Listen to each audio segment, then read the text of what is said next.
A very good morning, my dear viewers. Welcome to my YouTube channel. This is Arun Giredi here.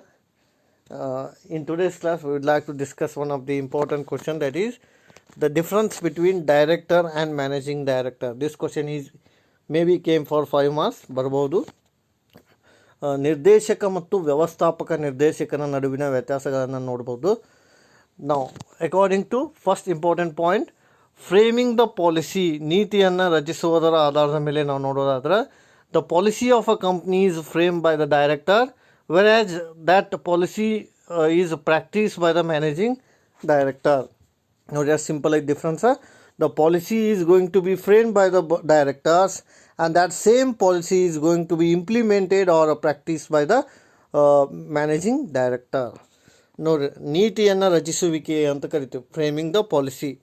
So ನೀತಿಯನ್ನು ರಚಿಸುವಿಕೆ ಆಧಾರದ ಮೇಲೆ ನೋಡೋದಾದ್ರೆ ಸಂಸ್ಥೆಯಲ್ಲಿ ನೀತಿಗಳನ್ನು ರಚಿಸುವ ಜವಾಬ್ದಾರಿ ಯಾರಿಗಿರುತ್ತೆ ರೀ? ನಿರ್ದೇಶಕರಿಗೆ ಇರುತ್ತೆ. ಸೊ ಅದೇ ರೀತಿಯಾಗಿ ಆ ನೀತಿ ಮತ್ತು ಆಚರಣೆಗಳನ್ನು ಜಾರಿಗೊಳಿಸುವ ಜವಾಬ್ದಾರಿ ಯಾರಿಗಿರುತ್ತೆ ರೀ?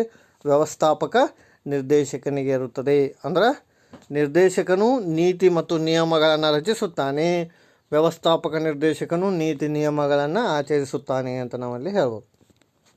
Second one, day to day management, ದಿನನಿತ್ಯದ ನಿರ್ವಹಣೆ. Okay, so here the director do not take part in day to day management of a company, whereas managing director take actual part in day to day management of a company. ನೋಡಿರಿ, day to day management ಅಂದ್ರೆ ದಿನನಿತ್ಯವಾದ ನಿರ್ವಹಣೆ ನೋಡೋದಾದ್ರೆ ನಿರ್ದೇಶಕನು ದೈನಂದಿನ ಚಟುವಟಿಕೆಗಳಲ್ಲಿ ದಿನನಿತ್ಯವಾದ ವ್ಯವಹಾರವನ್ನು ನೋಡ್ಕೊಂಡು ಹೋಗಂಗಿಲ್ಲ. ಆದರೆ ವ್ಯವಸ್ಥಾಪಕ ನಿರ್ದೇಶಕನು ದೈನಂದಿನ ವ್ಯವಹಾರಗಳಲ್ಲಿ ಭಾಗವಹಿಸ್ತಾನೆ ಅಂತ ನಾವಲ್ಲಿ ಹೇಳ್ಬೋದು. So the director not take any active part day to day, whereas managing director take active part in day to day ಅಂತ ನಾವಲ್ಲಿ ಹೇಳ್ಬೋದು. ಸೊ ನಿರ್ದೇಶಕನು ದೈನಂದಿನ ಚಟುವಟಿಕೆಗಳಲ್ಲಿ ಭಾಗವಹಿಸಂಗಿಲ್ಲ, ಆದರೆ ವ್ಯವಸ್ಥಾಪಕ ನಿರ್ದೇಶಕನು ದೈನಂದಿನ ಚಟುವಟಿಕೆಗಳಲ್ಲಿ ಭಾಗವಹಿಸ್ತಾನೆ ಅಂತ ನಾವಲ್ಲಿ ಹೇಳ್ಬೋದು. Next, on the basis of appointment, ನೇಮಕಾತಿಯ ಆಧಾರದ ಮೇಲೆ ನೋಡೋದಾದರೆ here the directors are appointed by the share holder, whereas managing directors are appointed by the directors. ಸೊ ನಿರ್ದೇಶಕರನ್ನು ನೇಮಿಸುವ ಜವಾಬ್ದಾರಿ ಷೇರುದಾರರಿಗಿರುತ್ತೆ. ಸೊ ಆ ಷೇರುದಾರರು ಏನು ಮಾಡ್ತಾರೆ? ಜನರಲ್ ಮೀಟಿಂಗ್, ವಾರ್ಷಿಕ ಸಭೆಯನ್ನು ನಡೆಸ್ತಾರೆ. ಸೊ ಆ ವಾರ್ಷಿಕ ಸಭೆಯಲ್ಲಿ ಯಾರನ್ನು ನೇಮಿಸ್ತಾರೆ? ನಿರ್ದೇಶಕರನ್ನು ನೇಮಿಸ್ತಾರೆ ಅಂತ ನಾವಲ್ಲಿ ಹೇಳ್ಬೋದು. ಆದರೆ ವ್ಯವಸ್ಥಾಪಕ ನಿರ್ದೇಶಕನನ್ನು ನೇಮಿಸುವ ಅಧಿಕಾರ ನಿರ್ದೇಶಕರಿಗೆ ಇರುತ್ತದೆ. So simply the director is going to select the director is going to be appointed by the shareholders, whereas managing director is appointed by the directors. ನೋಡಿ, ನಿರ್ದೇಶಕರನ್ನು ಷೇರುದಾರರು ನೇಮಿಸ್ತಾರೆ, ವ್ಯವಸ್ಥಾಪಕ ನಿರ್ದೇಶಕನನ್ನು ನಿರ್ದೇಶಕರು ನೇಮಿಸುತ್ತಾರೆ ಅಂತ ನಾವಲ್ಲಿ ಹೇಳ್ಬೋದು. Next, maximum number of companies, ಗರಿಷ್ಠ company ಸಂಖ್ಯೆಗಳು ಅಂತ ನೋಡೋದಾದರೆ a person cannot act as a director of more than 20 company at the same time. ನೋಡಿರಿ, director cannot act more than 20 company at the same time. ಒಬ್ಬ ನಿರ್ದೇಶಕನು ಗರಿಷ್ಠ 20 ಕಂಪ್ನಿಗಿಂತ ಹೆಚ್ಚಿನ ಕಂಪ್ನಿಗಳಲ್ಲಿ ಕೆಲಸ ಮಾಡಲು ಬರುವುದಿಲ್ಲ ಅಂತ ನಾವಲ್ಲಿ ಹೇಳ್ಬೋದು. Whereas managing director can act not more than 2 company at the same time. ನೋಡಿ, ಒಬ್ಬ ನಿರ್ದೇಶಕನು ಗರಿಷ್ಠ 20 ಕಂಪ್ನಿಯಲ್ಲಿ ಕೆಲಸ ಮಾಡ್ಬೋದು, ಅದಕ್ಕಿಂತ ಹೆಚ್ಚು ಮಾಡೋಕ್ಕೆ ಬರೋಂಗಿಲ್ಲ. ಒಬ್ಬ ವ್ಯವಸ್ಥಾಪಕ ನಿರ್ದೇಶಕನು ಗರಿಷ್ಠ 2 ಕಂಪ್ನಿಗಳಲ್ಲಿ ಮಾತ್ರ ಅವ ಕೆಲಸ ಮಾಡ್ಬೋದು. Maximum he can work only 2 company, beyond that he is not having any authority ಅಂತ ನಾವಲ್ಲಿ ಹೇಳ್ಬೋದು. And next one is on the basis of period, ಅವಧಿಯ ಆಧಾರದ ಮೇಲೆ ನೋಡೋದಾದ್ರೆ here the directors are appointed for not more than 3 years at the same time, whereas managing directors is appointed not more than 5 years. and the time limit for the directors are 3 years. Time limit for a managing directors are for 5 years ಅಂತ ನಾವಲ್ಲಿ ಹೇಳ್ಬೋದು. Next ನೋಡೋದಾದ್ರೆ on the basis of salary, ಸಂಭಾವನೆಯ ಆಧಾರದ ಮೇಲೆ ನೋಡೋದಾದ್ರೆ here the director does not hold any salaried office but receive only honorarium ಅಂತ ನಾವಲ್ಲಿ ಹೇಳ್ಬೋದು. Here the director does not hold any salary office but receive only honorarium, whereas managing director hold a regular office profit and regular salary. ನೋಡಿ, ನಿರ್ದೇಶಕರು ದೈನಂದಿನ ಸಂಭಾವನೆಯನ್ನು ತೊಗೊಳಂಗಿಲ್ಲ ಅಥವಾ ಸಂಬಳವನ್ನು ಪಡೆಯೋಂಗಿಲ್ಲ. So ಸಂಬಳ ಬದಲಾಗಿ ಅವ್ರು ಏನು ಮಾಡ್ತಾರೆ? ಗೌರವ ಧನವನ್ನು ತೊಗೋತಾರೆ. ಆನರೇರಿಯಮ್ ಅಂದ್ರೆ ಏನು ರೀ? ಗೌರವ ಸಂಭಾವನೆ ಅಥವಾ ಗೌರವ ಧನ ಅಂತ ಕರಿತೀವಿ. ಸೊ ನಿರ್ದೇಶಕರಿಗೆ ಸಿಗೋದು ಗೌರವ ಸಂಭಾವನೆ. ಆದರೆ ವ್ಯವಸ್ಥಾಪಕ ನಿರ್ದೇಶಕರಿಗೆ ಸಿಗುವುದು ದೈನಂದಿನ ಸಂಬಳ ಅಂತ ನಾವಲ್ಲಿ ಹೇಳ್ಬೋದು. Next, on the basis of power, ಅಧಿಕಾರದ ಆಧಾರದ ಮೇಲೆ ನೋಡೋದ, the director cannot have a individual power and cannot act individually. So they can act only collective as a body of through the meeting ಅಂತ ನಾವಲ್ಲಿ ಹೇಳ್ಬೋದು. ಅಂದರೆ director cannot act individually, so the director can work collectively ಅಂತ. ಒಬ್ಬ ನಿರ್ದೇಶಕನು ಸ್ವತಂತ್ರವಾಗಿ ಯಾವುದೇ ನಿರ್ಧಾರವನ್ನು ತೆಗೆದುಕೊಳ್ಳಲು ಅಧಿಕಾರ ಇಲ್ಲ. ಆದರೆ ಎಲ್ಲ ನಿರ್ದೇಶಕರು ಕೂಡಿಕೊಂಡು ಏನು ಮಾಡ್ಬೋದು, ನಿರ್ಧಾರವನ್ನು ತಗೋಬೋದು.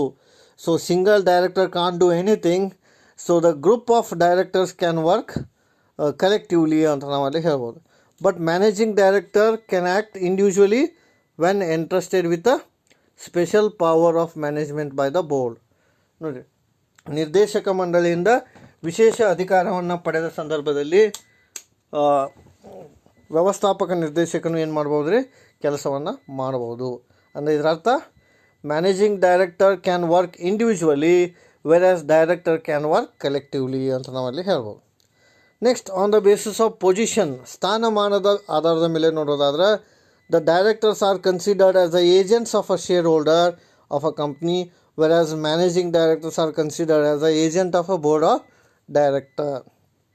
ಸೊ ಸ್ಥಾನಮಾನದ ಮೇಲೆ ನೋಡೋದಾದ್ರೆ, ನಿರ್ದೇಶಕರು ಷೇರುದಾರರ ದಲ್ಲಾಳಿಗಳಿದ್ದ ಹಾಗೆ, ಅದೇ ರೀತಿಯಾಗಿ ವ್ಯವಸ್ಥಾಪಕ ನಿರ್ದೇಶಕರು ನಿರ್ದೇಶಕರ ದಲ್ಲಾಳಿ ಇದ್ದ ಹಾಗೆ. ಅಂದರೆ ಷೇರುದಾರರು ಹೇಳಿದ ಹಾಗೆ ಕೇಳುವವರು ನಿರ್ದೇಶಕರು, ನಿರ್ದೇಶಕರು ಹೇಳಿದ ಹಾಗೆ ಕೇಳುವವರು ವ್ಯವಸ್ಥಾಪಕ ನಿರ್ದೇಶಕರು ಅನ್ನಂಗೆ. Next, on the basis of appointment, ನೇಮಕಾತಿಯ ಆಧಾರದ ಮೇಲೆ ನೋಡೋದಾದ್ರೆ, the appointment of director is compulsory for all the company, whether it may be a public or private, whereas the appointment of managing director is not compulsory, it is purely optional ಅಂತ ನಾವಲ್ಲಿ ಹೇಳ್ಬೋದು. So ನೇಮಕಾತಿಯ ಆಧಾರದ ಮೇಲೆ ನೋಡೋದಾದ್ರೆ, ನಿರ್ದೇಶಕರನ್ನು ನೇಮಿಸುವುದು ಕಡ್ಡಾಯವಾಗಿದೆ. ಎಲ್ಲ ಕಂಪ್ನಿಗಳು ನಿರ್ದೇಶಕರನ್ನು ಕಡ್ಡಾಯವಾಗಿ ನೇಮಿಸಲೇಬೇಕು. ಆ ನಿರ್ದೇಶಕರು ಸಾರ್ವಜನಿಕ ಕಂಪ್ನಿ ಇರ್ಬೋದು, ಖಾಸಗಿ ಕಂಪ್ನಿ ಇರ್ಬೋದು. ಸೊ ಪ್ರತಿಯೊಂದು ಕಂಪ್ನಿಯವರು ನಿರ್ದೇಶಕರನ್ನು ನೇಮಿಸುವುದು ಕಡ್ಡಾಯವಾಗಿದೆ ಅಂತ ನಾವಲ್ಲಿ ಹೇಳ್ಬೋದು. ಆದರೆ ವ್ಯವಸ್ಥಾಪಕ ನಿರ್ದೇಶಕರನ್ನು ನೇಮಿಸುವುದು ಕಡ್ಡಾಯವಲ್ಲ ಅಂತ ನಾವಲ್ಲಿ ಹೇಳ್ಬೋದು. ಸೊ ಇಟ್ ಈಸ್ ಆಪ್ಷನಲ್ ಅಂತ ಹೇಳ್ಬೋದು.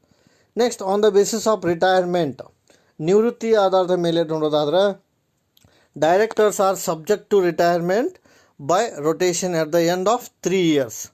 The directors are subject to retirement by rotation at end of 3 years. So ನಿರ್ದೇಶಕರು ಪ್ರತಿ 3 ವರ್ಷಗಳಿಗೊಮ್ಮೆ ಏನು ಮಾಡ್ಬೋದು ರೀ, ನಿವೃತ್ತಿಯನ್ನು ಹೊಂದಬಹುದು. Whereas managing director is exempted from the retirement by rotation. ಆದರೆ ವ್ಯವಸ್ಥಾಪಕ ನಿರ್ದೇಶಕರು ನಿವೃತ್ತಿಯನ್ನು ಹೊಂದುವ ಅವಶ್ಯಕತೆ ಬರೋದಿಲ್ಲ ಅಂತ ನಾವಲ್ಲಿ ಹೇಳ್ಬೋದು. So these are all some important difference between director and managing director. We'll revise once again, simple way. On the basis of framing policy, who is going to frame the policy? The policy is framed by the directors, whereas that policy is implemented by the managing director.